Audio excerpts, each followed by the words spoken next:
Thank you all so much for being here. We are very excited to have uh, a mixed group today of our school food authorities or our schools, as well as some early care sites. That was exactly what we were hoping would happen with this summer series session today. So excited to have you all here. And just want to, with that, throw out the caveat that if you're hearing something and you're wondering, is that for me or is that for schools? Let us know. Put it in the chat.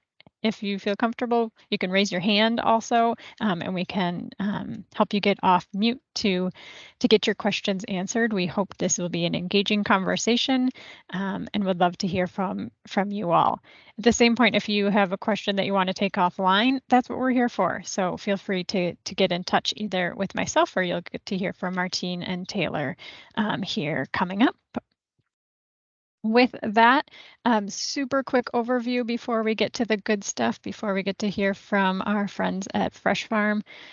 The goal today is really to have a conversation about ways and strategies and ideas for finding, buying, and serving local foods at your site, whether that be a school or an early care facility.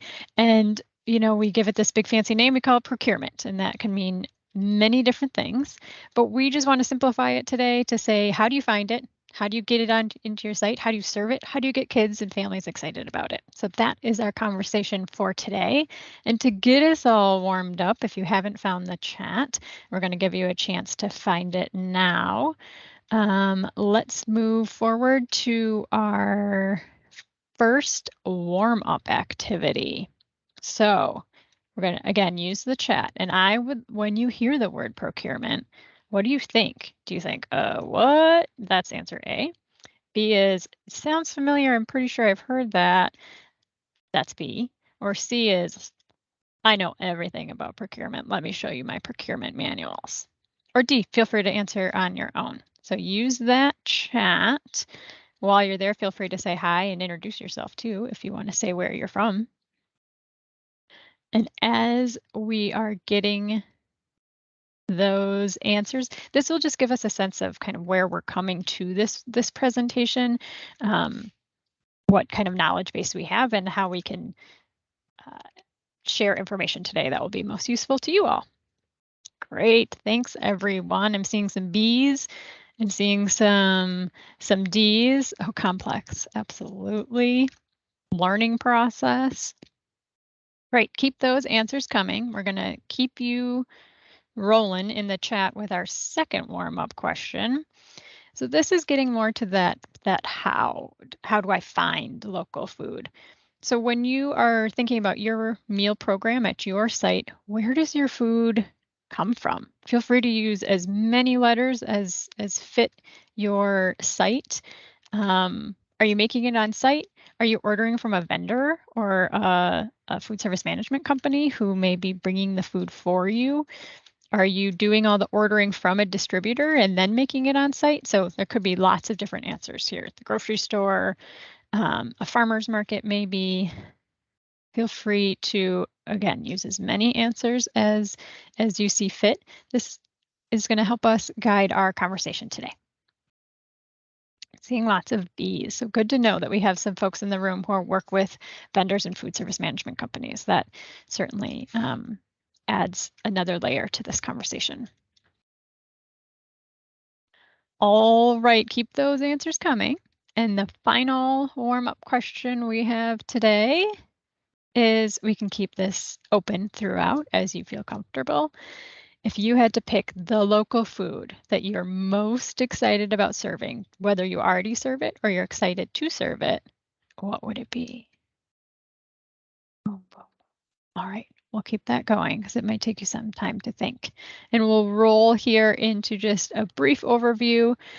I wanted to take a moment to talk just broadly about this training as a part of our larger farm to child nutrition program work here at OSSI. We are fortunate to receive a grant from USDA in FY 2020, the USDA Farm to School grant.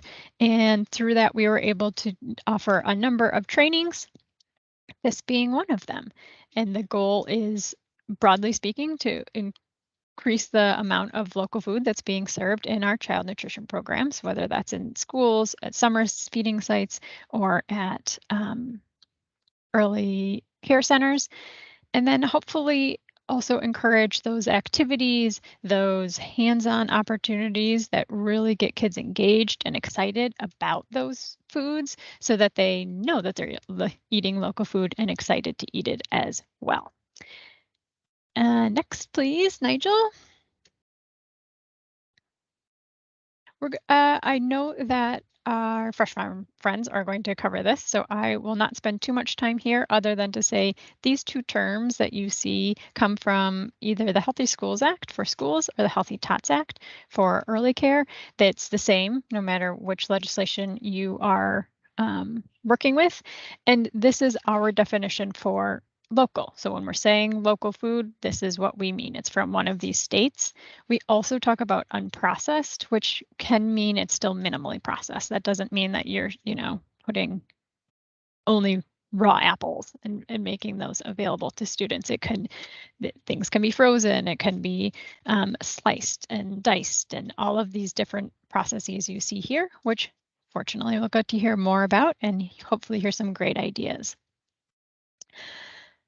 So that was our overview. I am hoping that you all feel the value in our time here today, because farm to child nutrition programs hits on so many of these benefits. And I could go on all day, but just as an effort to summarize, we know that local food at our sites is good for our schools. It's good for the health of our students. It's also good for our businesses and our farmers in the region. And we know that it can be really engaging for students and a great opportunity for them to fully engage in their learning. So it has educational benefits as well. And I could go on and on and on, but I don't want to hold us up any longer. So without any further ado, I am going to turn our time over to Taylor and Martine over at Fresh Farm. They are going to share some great ideas and strategies for finding and buying and serving local foods like we talked about today, and can't wait to hear what they have to say. So I will stop there. Thanks, Martine and Taylor. Thank you. I'm so happy to be here, and I actually saw a lot of familiar faces, which makes me feel really good. So shout outs to all of you guys. I'm Martine Hippolay. I'm the Director of Community Engagement at Fresh Farm, and I have with me Taylor. Would you like to introduce yourself? Sorry, I'm gonna have to keep myself off mute because I can't come back to I know Teams. it. I know My name is Taylor Coble, and I work with Martine at Fresh Farm as the Food Access and Education Coordinator. And we're so excited to be here today. We've got a lot of tips and tricks and strategies, and we want to just jump right into it. I'll turn it over to Martine, and you'll hear back from me soon. Thanks, Taylor. I knew the curveball was coming, and I knew you were on mute and pressing all these screens. So forgive us for the delays. We're balancing sharing screens and talking points and all that good stuff. But we're happy to be here. So for the overview, we're just going to talk a little bit about Fresh Farm, just touch on what work my team is embarking on this year, give a local foods overview, give some tips about procuring or buying local foods, some tips about preparing local foods, tips about creating excitement at your site, and then hopefully we have enough time for questions or comments. Also, feel free to put any questions that you have in the chat as we move along, and we'll make sure to get to those. And also, if you were with us during that CACFP town hall, some of these things might be a little bit familiar, but you'll be pleased to find I built out a few things. So I just want to give you that disclaimer as well.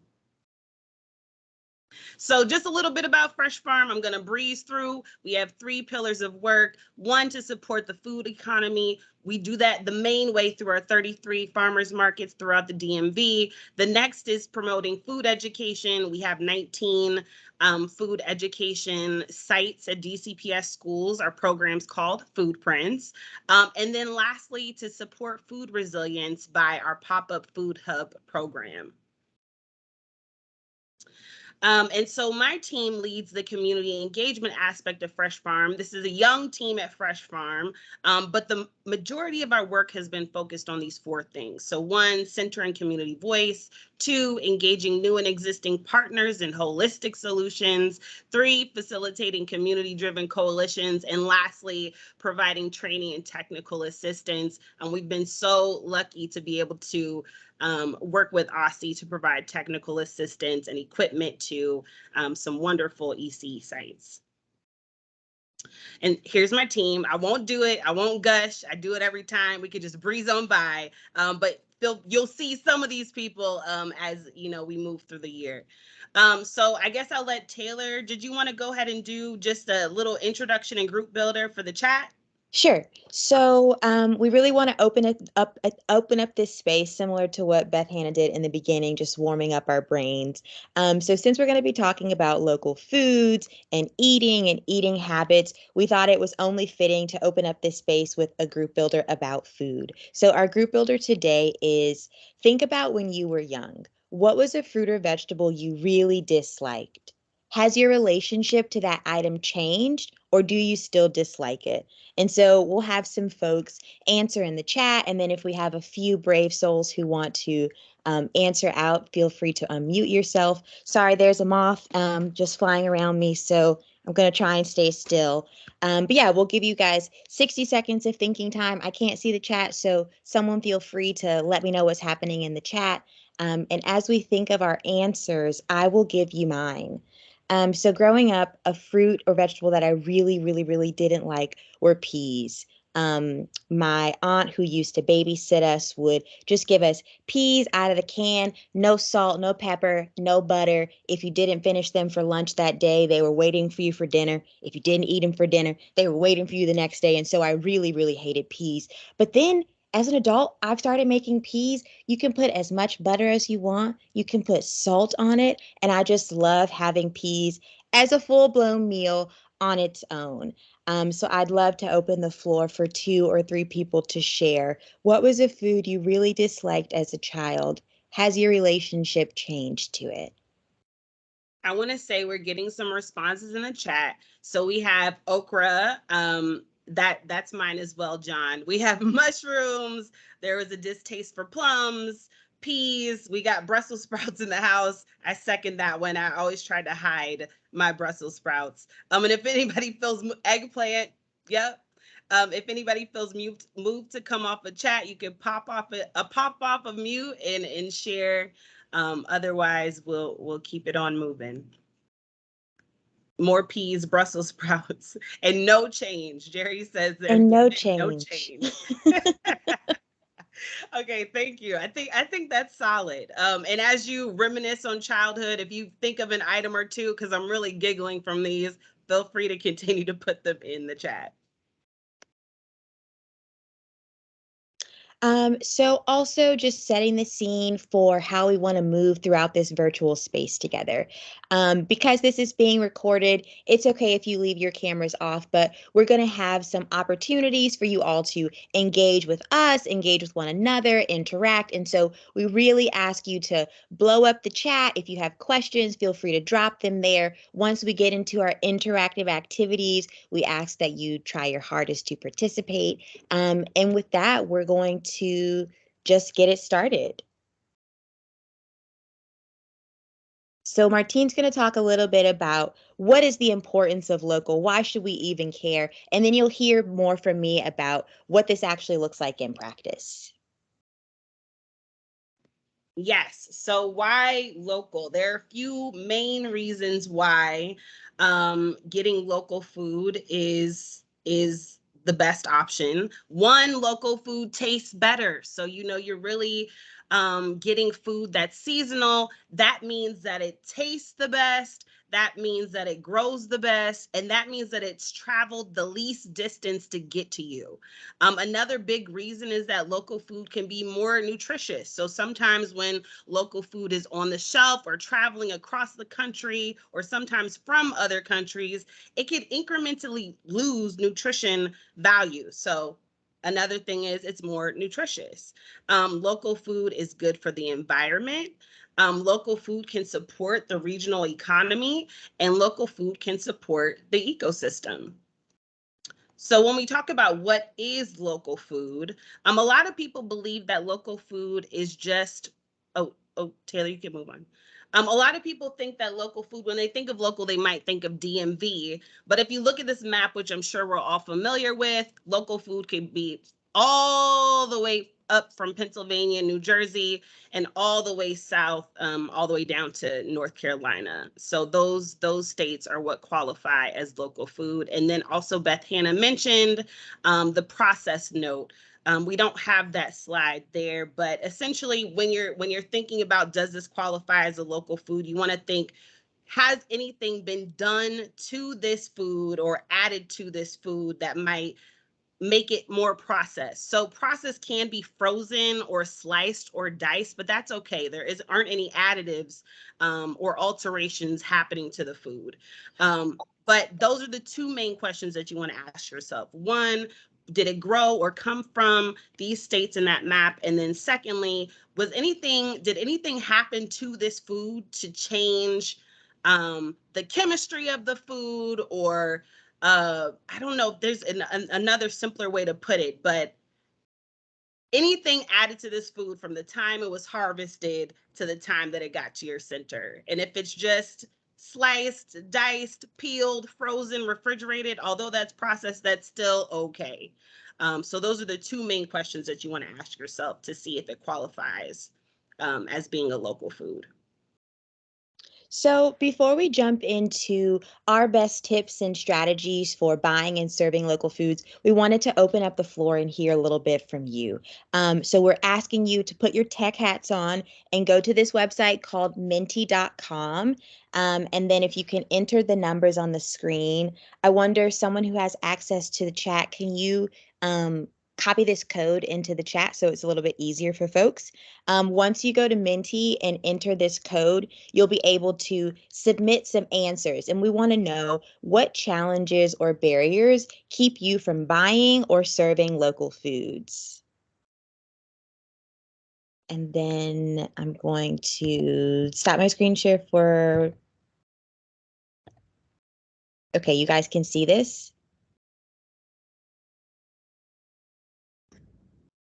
Yes, we can.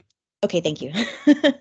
Okay, so awesome. So once you go in and you enter the code and you start typing in your answers, all of our answers will generate on this screen in a big word cloud. And we're just curious to hear from you all and to see if there are any themes that pop up before we jump into our findings.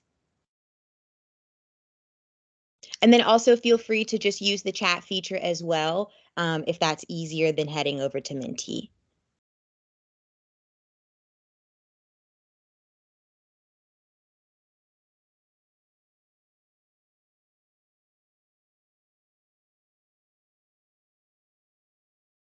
And then sometimes you need to just do a refresh to see things coming through.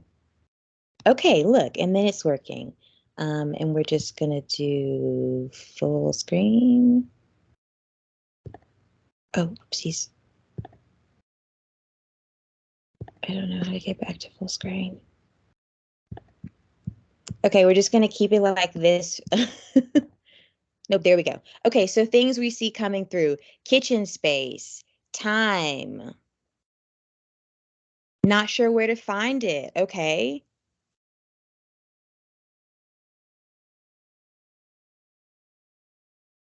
Vendor won't do it. Very interesting. Definitely keep these coming. I think these are all individual conversation starters, and we're definitely going to talk a little bit about each of these. Produce not available.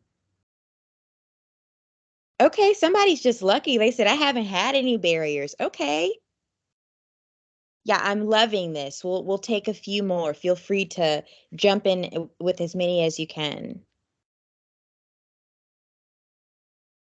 Staff training needed. Okay. So some of the barriers that you guys are identifying in real time right now are some of the same things that we were finding as we embarked on these site visits and technical trainings with the child care centers in our network. So I'm just going to head back to our presentation. Escape. There we go. So similar to what we were finding in our Menti just now, a lot of the same things were things that we heard from the centers we were interacting with.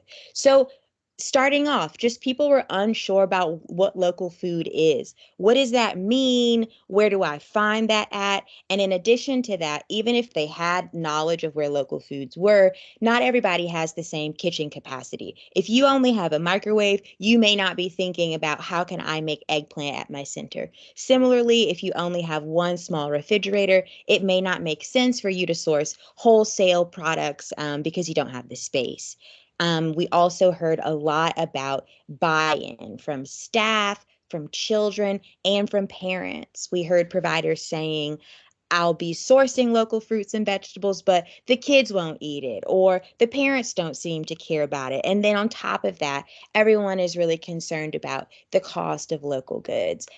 Whether it's proven or untrue, we all have this idea that local and organic foods cost more. And so just that thought alone is definitely a barrier for some of the centers who we've been interacting with. And like someone mentioned on that last slide, having staff who know what to do with it and also have time to do all the things they need to.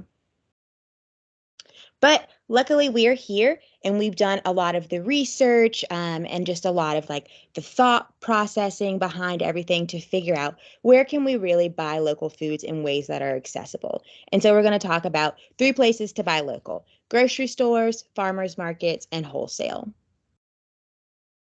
So some of these logos may seem familiar, and you may be thinking, wait, what? I can get local food from Giant? Yeah, so this is a mix of local grocery stores and also small cooperative owned grocery stores as well. So we've got Whole Foods, Harris Teeter's, Wegmans, the Tacoma Park Co-op, Safeway, Giant. And so you may be thinking, okay, I go to those stores, but how am I supposed to find local stuff when I actually get there? So here are some tips for sourcing from grocery stores.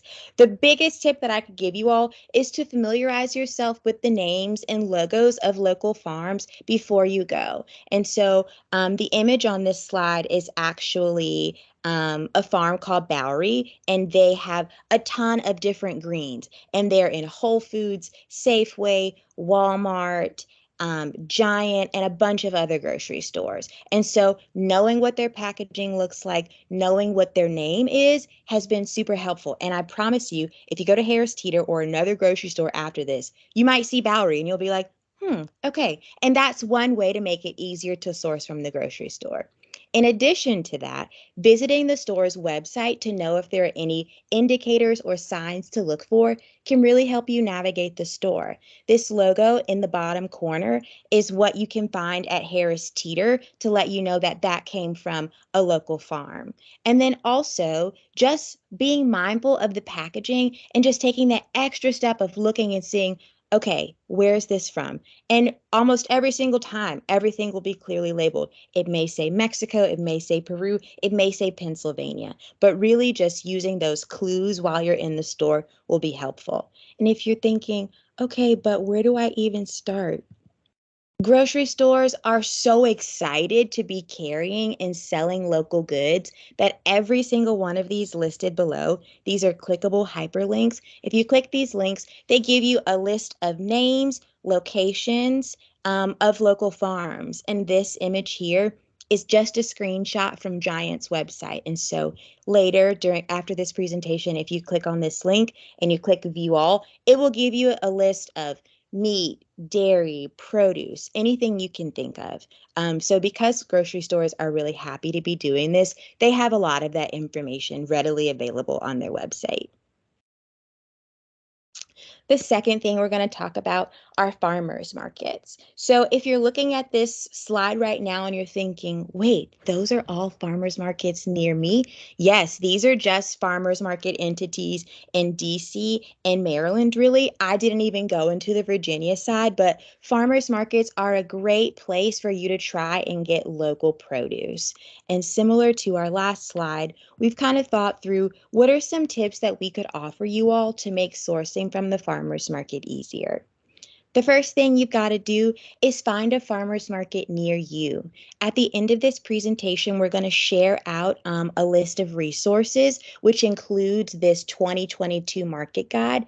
It'll tell you where the markets are located, their hours and days of operation, and also if you can use federal nutrition benefits at them. Before you go to the market, it's helpful to know what's in season. If you know what's in season, you can realistically imagine what you could get from the farmer's market. And so another tip we have is creating a list of meals, even just a rough framework of what you'd like to make that week. If you know, okay, I want to make a soup this week, you could write out your celery and your carrots and your onions and your garlic, and you can think, okay, what can I get from the grocery store and what can I get from the market? Because we recognize that farmers markets aren't everything you need in one place, but it's a really good place to start to get your local products. Another thing, make friends with the farmers. Farmers love to feel connected to their customers and to their communities. If you connect with a farmer and they know that you work as a childcare provider, they might start saving you tiny rainbow carrots for your kids, or whenever there's something new available, they might be thinking of you. So really trying to make friends with farmers, and then also remembering to bring your own bags whenever possible.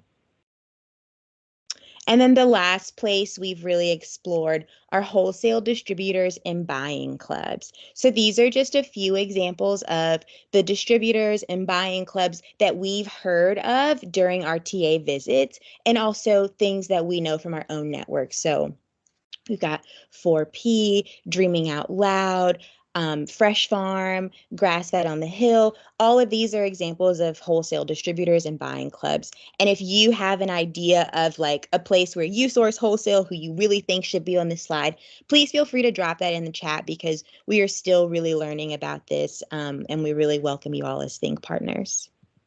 So some tips for sourcing wholesale. The biggest thing I'd stress is looking for options with low minimum ordering fees. One thing we've heard childcare providers say in terms of why they haven't been able to access wholesale produce is because the ordering fees are so high and they just don't have the capacity to serve that much food at one time, especially if they're a home-based provider. But there are wholesale entities out there with low minimum ordering fees who really cater to childcare companies. Also, clearly communicating your expectations and understanding what the distributor offers. If you're used to getting your peaches sliced up, you need to make sure that's an option with the person who you're trying to source from, and just making sure that you all are on the same page. Also, actually knowing where the products are from. It may be marketed as all local, but maybe one or two items aren't. And so just always making sure you know where the produce is coming from, and also how long the holdover time is. One thing we heard a lot during our coaching session so far is that you'll get local produce, you'll be excited about it, and it's bad in 1 to 2 days or bad on arrival. So really understanding what is the holdover time between being harvested, being stored, and being delivered to me, so you have a sense of like what is going to work and what isn't going to work. And then also in terms of clearly setting those expectations, just like what is the protocol when something doesn't look good, what does that refund process look like? So wholesale is definitely an option. That was a lot. So I'm going to turn it over to Martine to talk a little bit about, okay, so now you've got the food, but what are you going to do once you actually get it back to your center? And I can't see the chat, but I hope that you're blowing it up with questions, because we are sharing lots of awesome information, but we know that it can be dense and sometimes confusing. So feel free to drop those questions in the chat. Thanks, Taylor. Okay, so as promised, we're going to move into the preparation mode. And this really resonates with not just cooks, not just school or ECE staff, but as I was doing it, it was kind of reminding me of things I want to practice in my own kitchen. So we're going to start with just a quick question in the chat. I'm not going to put you through minty.com again. But if I were to give you about 4 bunches of kale to serve to anyone, to students, to colleagues, how would you prepare the kale? How would you prepare that kale?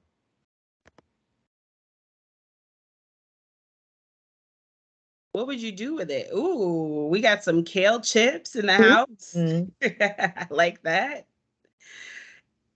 Anybody else have any way that they would want to prepare their kale?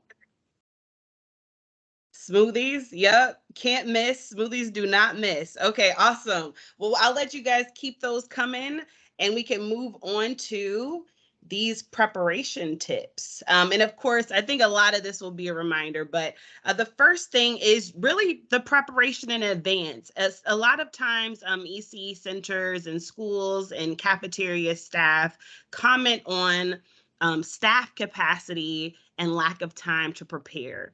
So I propose maybe having 1 or 2 more intensive recipe preparation days to where you can get some of that prep out of the way. So the first step with that is understanding the shelf life of seasonal produce items and techniques on how to store them for best results. The beautiful thing about having local food is that the odds are it's going to last a lot longer. Usually, though, it'll be optimal storage if you know tips and tricks on how to keep them in the fridge or the freezer. So we'll talk a little bit about those tips. Also, too, I'm suggesting maybe, again, reserving a day or 2 a week for more labor-intensive recipe preparation. A lot of times you can peel, slice, dice, do those things in advance, place them in the fridge or freezer. The fridge, it'll last sliced and packaged properly for at least 2 to 3 days. In the freezer, weeks at a time. And then also preparing meals a day or 2 in advance, potentially, but really only the meals that keep integrity when stored, like soups and stews or salads without the dressing. So giving some intentional thought about what meals can I prep in advance, or what portions of this recipe can I do in advance if I'm understaffed on Tuesday, Wednesday, or Thursday, or if we have minimal time. So here are just a couple pictures of some of our fan favorites at Fresh Farm. For instance, if you have something like asparagus or green onions, you can store them in a container with water. You see on the right, they're doing that also with some herbs and leafy greens. This will help them last a significant amount of time. I don't want to be misquoted, but it does, for me, it lasts quite a long time, like 4 or 5 days. So those are some things that you can exercise when storing your leafy greens and your herbs and some stem produce. And then also too, for things like root vegetables, if you cut off the leafy tops, they'll stay a lot longer. So we have that for the beets and the carrots. You can also place the carrots in water, and that'll help them to last and keep integrity. And something that I love to do with my leafy greens is wrapping them in a wet paper towel and putting them in a plastic bag, but leaving that plastic bag a little open so it gets air. That keeps your leafy greens crisp for as long as possible. And also too, if you want to prepare some of these things and store them in the same containers for another day, that usually helps to save time.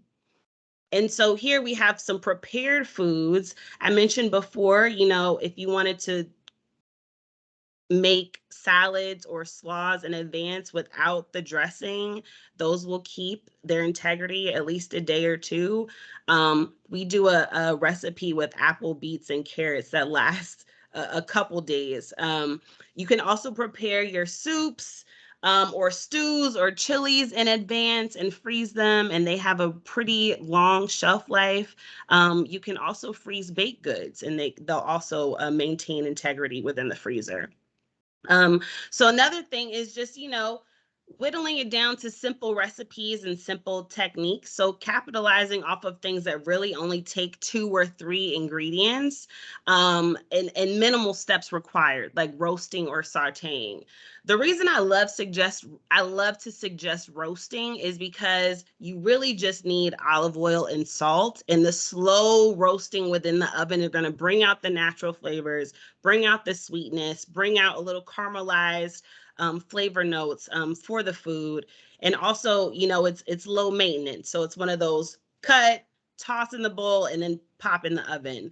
Another thing I like to suggest are creating the low and slow meals, the ones that you can just, do a couple steps like browning an onion, and then simmer the soup for a long period of time, so that those of us who do more than just cook at the site or cook at the school can do your work while those things simmer for 45 minutes, up to an hour, hour and a half.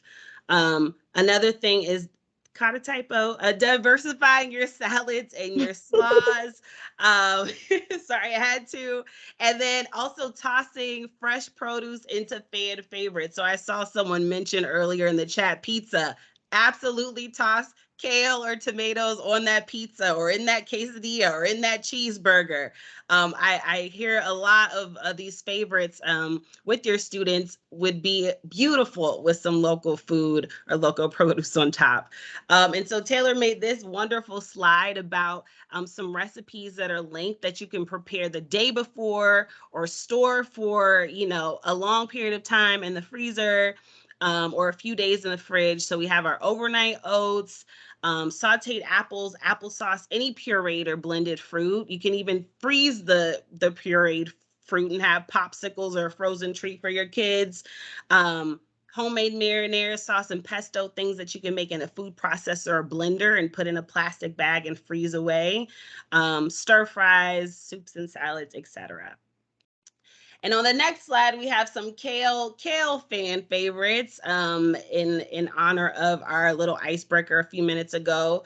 So a lot of us know about, making salads or stewing kale or braising kale.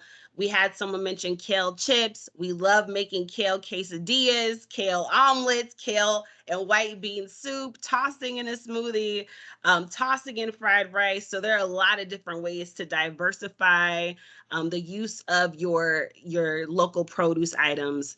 Also, we have a website too where we've had some tried and true recipes with students if you want to check that out later. Another thing with preparing is, just having functioning equipment in a functioning space. And I realize that some of you have, maybe a foot of space to chop and dice. So one huge tip is making your appliances and equipment work for you. I was a food prints teacher for 3 years before I realized that the food processor could shred for me. Now, I know you all know, I know you guys have all known this and you're probably like, girl, what's going on with you? But it's true. Understand the equipment that you have and use it to the best of your ability. Please utilize that freezer. A lot of times with seasonal things, you might be exhausted of having the same item. Seasonally, it might be the same item for 2 or 3 weeks. I guarantee you will want it next month. So if you want to freeze that corn or freeze that butternut squash, it's still going to be just as good. And you can give your kids a break. Also, this is huge, just having a sharp knife. A lot of times we don't realize with the daily wear and tear how exhausting it is cutting some of these items. And it's really the aha moment when you get another knife or get sharper knives. So if you are management and your staff is seeming stressed out, I guarantee a mood booster is just giving them a new knife set if you can afford it. Nextly, maximizing your space as much as possible. So having that clutter-free workspace, clearly labeled bins. I've had to lift up bins to figure out what's in them. That could be exhausting for staff and a waste of time. Creating kitchen protocols and standards for your staff, not for people coming to visit or people coming to score you, but for your staff, agreements that you all can make. We see that a lot of sites are understaffed and at capacity. And so people who are cooking might switch throughout the day and throughout the week. So making sure that your team has agreements on operation and how you want the kitchen to be left can make it a lot easier for other staff to move around. So we're going to try to, we have not that much time, so I'm going to try to breeze through this creating excitement and buy-in section. So bear with me and feel free to put any questions that you have in the chat. Okay, so tips for increasing student buy-in, as I mentioned in the CACFP town hall meeting, providing opportunities for regular and small dose exposure to new produce, creating designated time for children to play with food, explore it, smell it, pull it apart, squish it, bringing produce into the classroom, bringing students into the kitchen, not literally, but a kid feels good to think that they are helping prepare lunch, even if they are not, doing a little bit of staging. We don't necessarily want to eat the food that our kids make in this juncture of life, but giving them a kale leaf and making them feel as though they're participating in mealtime will make them way more excited to eat it during lunch. And then having children grow produce from seed indoors or outdoors. There are so many things that you can grow seeds in. Plastic bags, recyclable cups, egg cartons, the list goes on. So I just have a couple example activity slides. So for instance, if you wanted to do a kale week or kale day, one of the easiest ways is to highlight the letter K with kale coloring sheets, kale leaf shadings, have the students prepare their lunch, quote unquote, again, the joys of staging, by breaking leaves off of the stem. They can make the letter K with the stem afterwards. They can make art with their kale.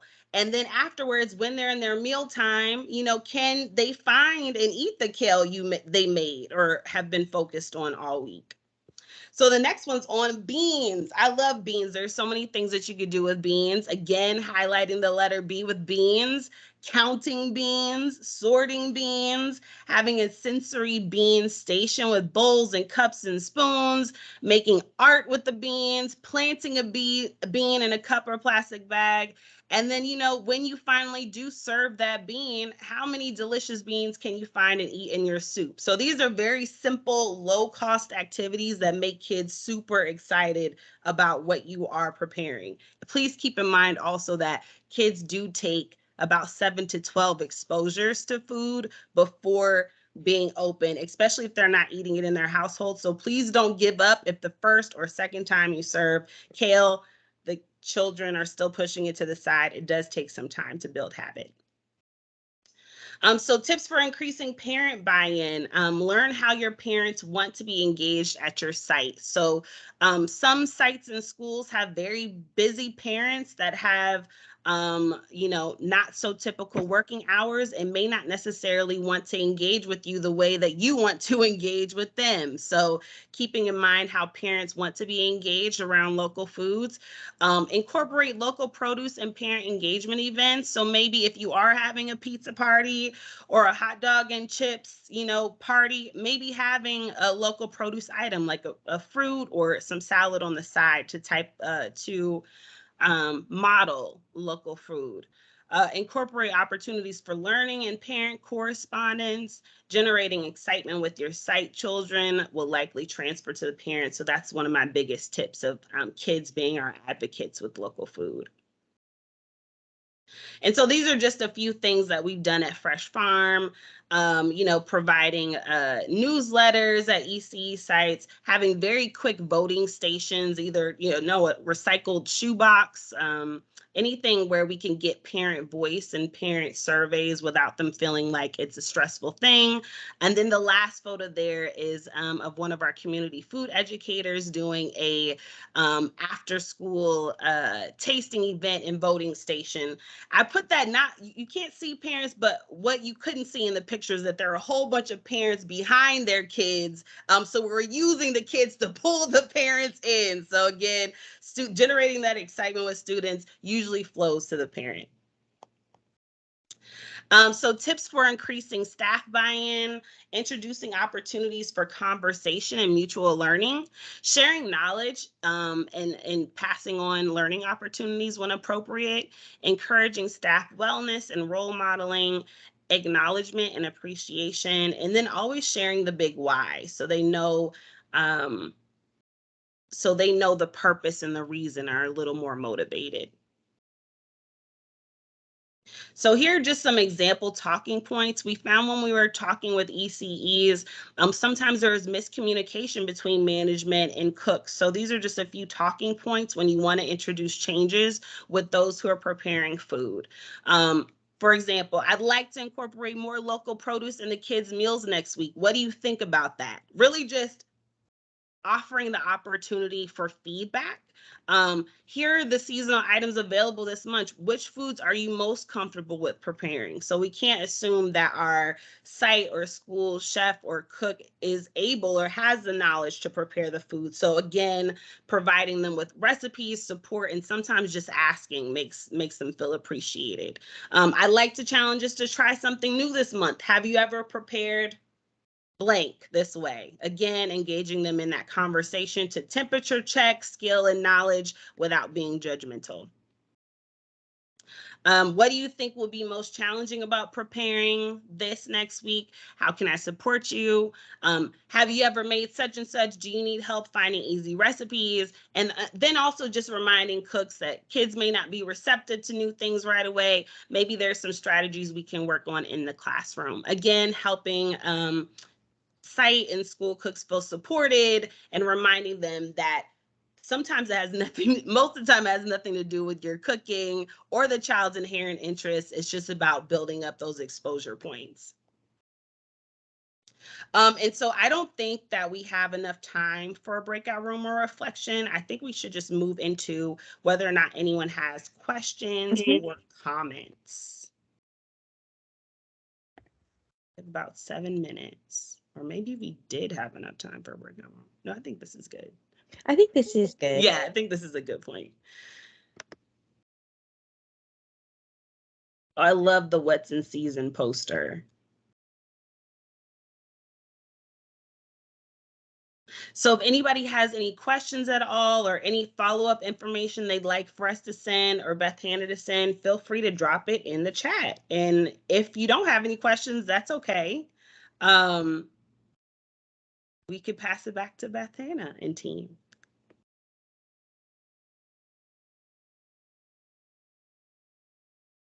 Questions or comments? I know this is lots of great information. If not for your particular situation, I know I am hungry about cooking some of those recipes at home for myself tonight. So yeah, me too. If anything, I'm going away with dinner inspo. absolutely. We'll give it just another minute in case someone is getting ready to type a question or need some clarification about any ideas or best practices you heard.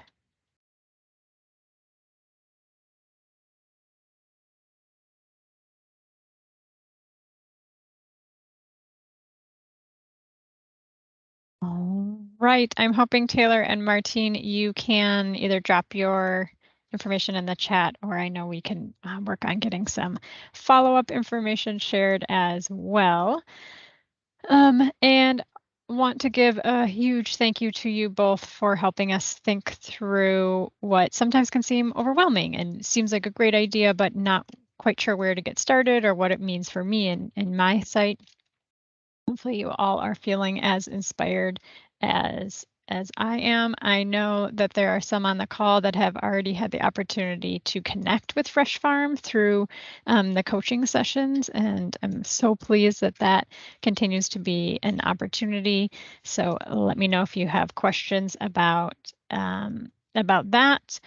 And for those, just want to make a pitch too. For those of you who are coming from a school setting where maybe you're working with a more traditional vendor or FSMC, look in the follow-up opportunities. We did a call last year right around this time that talked through some of the more vendor-focused part of local procurement. So how do I put language for local into my contract, or what can I change around in thinking through what I'm asking the vendor can do.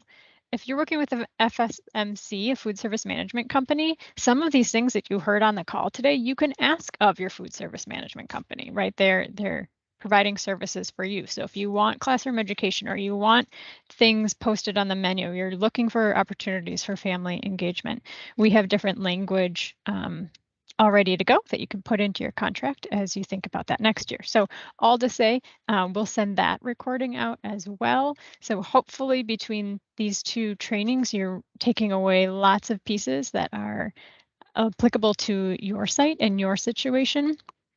Happy to answer questions offline. I know Martine and Taylor are great contacts as well, so make sure you put them in your Rolodex. What do we call it? Your contact list? Whatever the much more updated version of that would be. Your address book. Your address book. Sure enough. I'm remembering my mom's like physical address book. She has to call grandma. Anyway, okay. Getting back on track, I think we will toss it over to Nigel, who's going to help close us out. Thank you so much, everyone, for your participation and your thoughts today. Appreciate it.